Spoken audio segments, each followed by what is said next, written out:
Hello, and welcome to Mastermind Mastery, the podcast for professionals who want to create and run successful peer advisory councils, or as we call them, PACs for short, or they're also known as peer groups or business mastermind groups.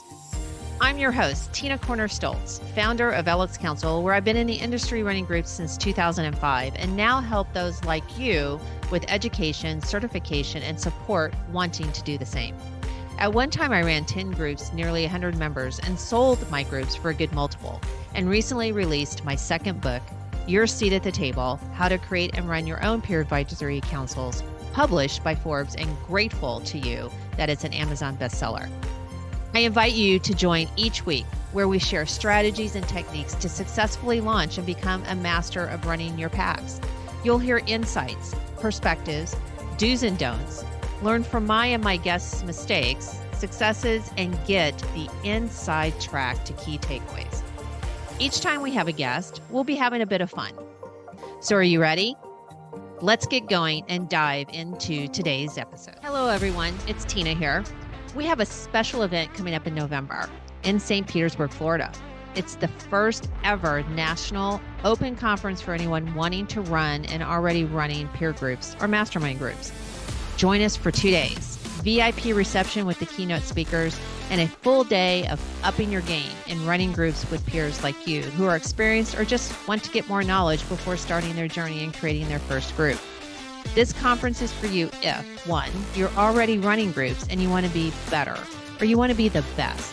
You want to learn from other experienced moderators and get inside tips to the latest meeting techniques. Or two, if you're thinking about creating and running groups and want all the knowledge on how to do it right and learn from veterans, then this conference is for you. But time's running out. There's only a few VIP tickets available and the conference has limited capacity. So as soon as we hit it, we're going to have to close registration. So join us in downtown St. Pete, November 9th to the 11th. It's the best self-development gift you can give yourself. And don't you want to be the best at running groups? See you in November.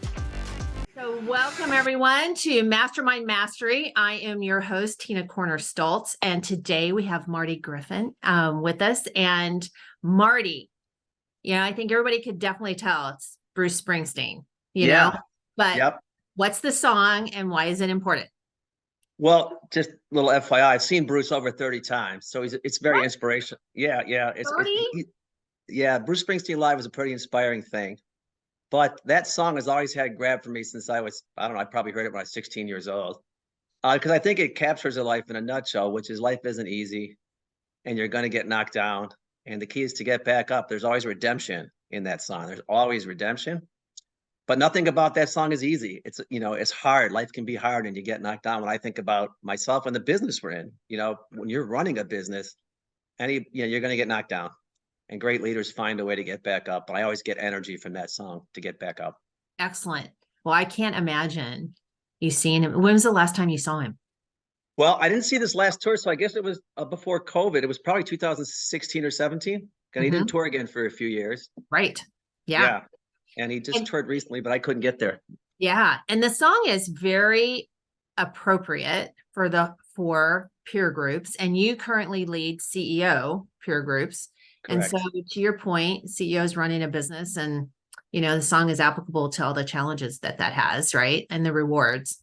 So today we're talking about kind of what this is one of my favorite topics and I'm passionate about in meetings. So I'm excited you're here to talk about it today, which is really kind of to me, the number one thing you have to do to end a meeting successfully. And there's so many positives and reasons why to do this, which is what we call takeaways, right? And so Marty, explain to the audience, our listeners today, what's takeaway mean? What even is it? I'll do it. And I'll give it a warning once I start, which it's easy to skip it when you're running a meeting. And it's probably the most important thing in my mind when you're running a meeting. Yes. And what it is it brings this 4-hour meeting where people are working really hard and there's a lot of information coming at them. It brings it to a close. It takes this wide open meeting and narrows it down for people. And what am I going to take for this meeting for myself? What is my biggest takeaway that I'm going to leave here today and bring back to my company, to my family, to my place of work. And it's very valuable because our mind's processing information all the time. And the older you get, there's less room up there. So it creates a focus for you as you leave the meeting. Yes. And, you know, and we have on every one of our episodes, like key takeaways that we want to make sure everybody gets. And Yep. so when you have a new member starting, let's say, how do you describe what you're asking them to articulate when you say, what is your takeaway? Yeah. So I usually ask them, say you're the new member, Tina, just reflect on the meeting. You have the last 4 hours. Just take a few minutes and write down a couple of things that for you are the biggest things you want to take with you as a result of this meeting. And then pick the one thing that from this meeting you want to take with you and bring back to your life and to your business. Right. So here's the member. They're thinking about that, right? It's the end of the meeting. And so a couple of things we'll get into, which is, first of all, so why is it important, do you think, to even ask the members to do that? Takeaway? Yeah, I think there's some research by a neuroscientist named Joe Dispenza who says there's 400 billion bits of information that come at us in every second. We're able to remember 2,000 of them every second, or not remember, be aware of 2,000 of them. So in the course of a 4-hour meeting, there's a lot of information that's rolling through our brain, and it's just really important to decide selectively what you want to put your attention to. Of all the information, all the good ideas, what is it you want to focus on and put your mind to as at the end of the meeting? Right. Because to your point, right, so much is coming at us. You have to be able to sift through to decide, right, what's the most important pieces for me to remember and do something with. And so the other piece, right, behind all this is the whole taking time to reflect. Yeah. Right. So why did I just spend this time, right, in a strategic meeting? And what did I get out of it? Right. But you could get the tactical things out of it, of just kind of different things and actions and whatever that you receive with everybody else's perspective. But a takeaway is a little different because it's very personal, right? About what I'm walking away with. So what do you think it tells the member when they articulate what their takeaway is? What do you think happens with them? And why, from their perspective? Yeah. It's a great question because clearly to pick a takeaway from a meeting, there's some processing that goes on and there's some evaluation that goes on and there's some weighting of what's important to me. Like what is important. It's almost a sharpen the saw moment where you step back and you look at all of it. So what a member is doing, or what I do when I'm doing it, is I'm processing the information, I'm seeing all sorts of things, but what's really important to me? You know, what has value to me? What had grab for me? What do I align with on all that and say, okay, here is the thing I'm going to go with. And, you know, we're so busy. We're business owners, CEOs. If you don't do that, you leave the meeting, you start driving home, you return 3 phone calls, and you almost don't even remember, you know, the content of the meeting the way you have the opportunity to right there at the end of the meeting. Right. Exactly.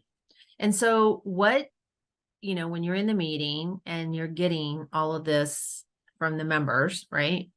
What does it tell you as the moderator in that meeting when you hear everything? So how does it help you, or what does it tell you? What have you found? For me, it's a really great opportunity for self-evaluation about the success of the meeting. You know, so if some of the takeaways are meaty, that's exciting. And it doesn't always have to be meaty. I believe in the law of little things. It can be what's seemingly a little thing, and it can turn into much bigger things. So are the members getting value from this meeting is a big part of it, and are they taking things away that are actionable for them? And that's what it gives me at the end of a meeting as a moderator.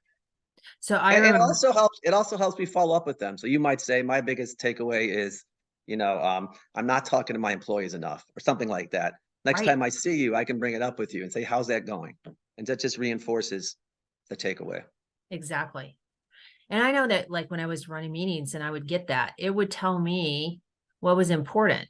Like, obviously, sometimes they would say something, I'm like, well, that's kind of surprising because I thought that was kind of a minor part of the meeting. or That's really true. right? Or they just kind of was a small discussion, but yet it had such a big impact. And so as a moderator running, sometimes it kind of tells you what's important to them, but also gives you that insight as to, well, that was surprising, or I would have thought everybody would have said this, and they Yep. didn't, they said something totally different. And so it definitely gives you insight. So, have you ever had anybody say they couldn't think of something? Yeah, I have had that. I have had that. And so then I what do have. you do? Like, yeah. Oh, yeah. So what I do is, first of all, I make sure they know it's okay if they can't think of anything, right? And then I'll kind of ask them questions about the meeting. So when Tina did her issue with her employee, what are some of the things you took from that? And when so and so talked about the issue he's having with his board, was there anything in that conversation? So I just trigger their memory a little bit to get them refreshing, keep them in the room for a minute. And usually Yeah. that works. That usually works pretty well for me when I do that. Yeah. Yeah. And sometimes sometimes people have to just think. You have to give them right time and silence, which can be hard at the end of a meeting, to allow for that space for everybody to just take a minute to come up with that great answer. So a better answer than if you try to get them to do it right off too quick off the cuff, right? And so it's okay to allow. I think that goes back to my earlier comment about don't skip it. Sometimes you work on these really hard challenges or opportunities that people have, and it's such a victory when we get through them that it's easy. It's getting close to the end, and it's easy not to be disciplined as a moderator in that moment, And so you're totally right. I like to get quiet for a few minutes, to just take out a pen and paper, write down takeaways from your biggest takeaway, and just keep my own mouth shut and make sure I make the time for it. I think it's hugely important. So why is that? So kind of as we're coming to hear about the whole takeaway, why do you think it's, why is it the very last thing that you do? Yeah, I think two things. It locks in the big things from the meeting for the member. Like, it helps them really see that. It helps them sift through all the information and go, boom, this. And then it greatly increases the likelihood that they'll implement that takeaway and create that action. If you don't do it, they might not even think of it. But if you make it a point to focus on it, this is the one, then I think the chances of really implementing it are dramatically increased as a result. Well, it ends the meeting on a positive. It reminds them, the very last thing, that the time they spent was valuable. Oh, it sure does. Right. So the time I was here, this is like what I got out of it. I could have never gotten otherwise, right, out of it. And so it's just a big, way to positively have the meeting be such a big bang at the end. Right. And the value. And I know that if I had ever had a member who really had a hard time coming up with something, like sometimes a member will come up with something and you're like, well, that was kind of lame, right? Right. Like, I think I could tell you something better that you got out of the meeting. But it also gives you insight as to maybe they were distracted, right, during the meeting, and they had a hard time being present, which means why? What's that reason? And stuff. And so that maybe is another follow-up to your point, that you mentioned earlier, when somebody says, hey, I want to talk to my employees more, next time I'm going to ask, how's that going? Kind of thing. And if they're distracted, maybe that's an issue to bring to the group too next time. Bring it, work it with the group. Let's work that with the group. So, So the very last kind of question is like, what kind of happens if you skip this step? So typically it gets skipped if there's stress in the meeting and the meeting is like gone long and you feel like you have to wrap it up, or you're feeling pressure, when people are like, I gotta go. And so if you feel that need to, like, I can't do this or whatever, and what happens if it just doesn't happen? What do you think? I think the effectiveness of the meeting is lessened. It's like your brain's it's like there's so much rolling around in your brain. If you don't take the discipline to just quiet down, right, and focus for just a few minutes, I think the value drops because there's just a ton of information up there. But by the time you go to the office the next day, a lot of it's not up there still because so much is going on. It goes back to the amount of stuff you're dealing with all the time. So Exactly. it's like the meeting, you can think back about the meeting without a takeaway. It can be almost like blobby, like not clear. And you get way more clarity if you take the time to do it. Yeah, exactly. Yeah. And this is a good practice to do, with every meeting, regardless. It doesn't have to be the whole peer group concept. You could, teach the CEOs, like, this is a great thing to do in your team meetings, right? Or especially brainstorming meetings, or you're trying to solve a challenge inside the company. Always kind of ending like, what's everybody taking away from the meeting today? That kind of thing works internally as No well. question. Right. If you say you have a 2-day, 3-day sales meeting with your team or something, at the end of every day, do it, because it'll make them roll through the whole day, think about it, and write things down that are valuable. So yes, this is not just a CEO group best practice, the best practice, in general, I think. Right. No And we question. always talk about, as we kind of like wrap up, because I want to ask you and I will laugh when I say this, what do you think the audience should take away from today's session? Oh, But your biggest piece of advice or insight, and from running groups, you would like to pass on to our listeners. But the other thing about takeaways is that's usually where the aha moments happen. yeah. Because they're usually something that caused them to reflect and to get kind of to a deeper level internally, that it was like, I need to do this, or this is why that happened, or this is an opportunity that I kind of need to seize, or now I understand better why this situation is the way it is. That's usually their aha moments. Right. Which is what you're trying to create throughout the entire meeting with everybody anyway. So, love takeaways, the whole concept, how you end a meeting. And so as we wrap up, what would be that one piece of advice or insight you want to share with our listeners today? Boy, that is a wonderful question, Tina. It just is. And we're not talking about takeaways, just anything. Yeah. It could be anything. Yeah. I think it's so hard to remember this piece of advice, which is the journey is the destination. We're always trying to get someplace, but everything's happening in the here and now. Everything's happening in the here and now. And sometimes we miss a lot of things because we're so worried about the future. We're so worried about X and Y. And so I think that the journey is a destination. And if I can do a second one, we're not necessarily trained to take care of ourselves. As leaders, we just go on and fight the next fight, and just engaging in care of yourself, I think, is really important, especially as you meet those challenges and those adversities and you get knocked down a few times. So that's my words of wisdom for the day. Excellent. Well, thank you for sharing those. Love having you, Marty. So Marty Griffin again, Griffin Executive Group. If somebody wanted to reach you, how would they do that? Yeah, you can go to my website, which is griffinexecutives.com, or you can email me at marty@griffinexecutives.com, and I'll promptly return your call. And can't thank you enough, Tina, for what we're doing together here at LX Council. It's really wonderful to be working with businesses to help them be the next best version of themselves. It's really fun to do that. So thank you.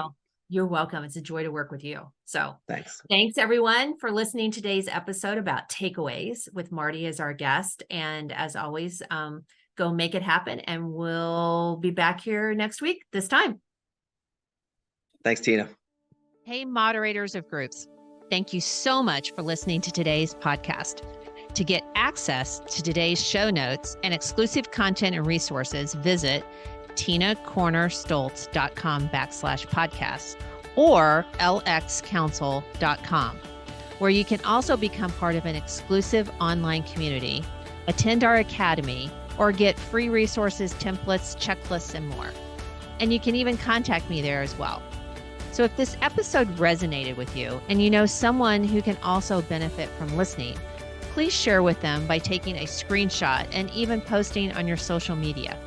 I also love reviews and appreciate hearing from each of you, those actually doing this wonderful work. Please tune in next week for another episode of Mastermind Mastery. And I'll close by sharing something my mentor did after every learning moment. He shared a shiny pebble from his pocket with anyone he passed knowledge to and asked them to forward that pebble knowledge on. So now, I encourage you to go pass on a pebble, the takeaways you learned today, to either your existing groups or fellow peers. Now, go make it a great one.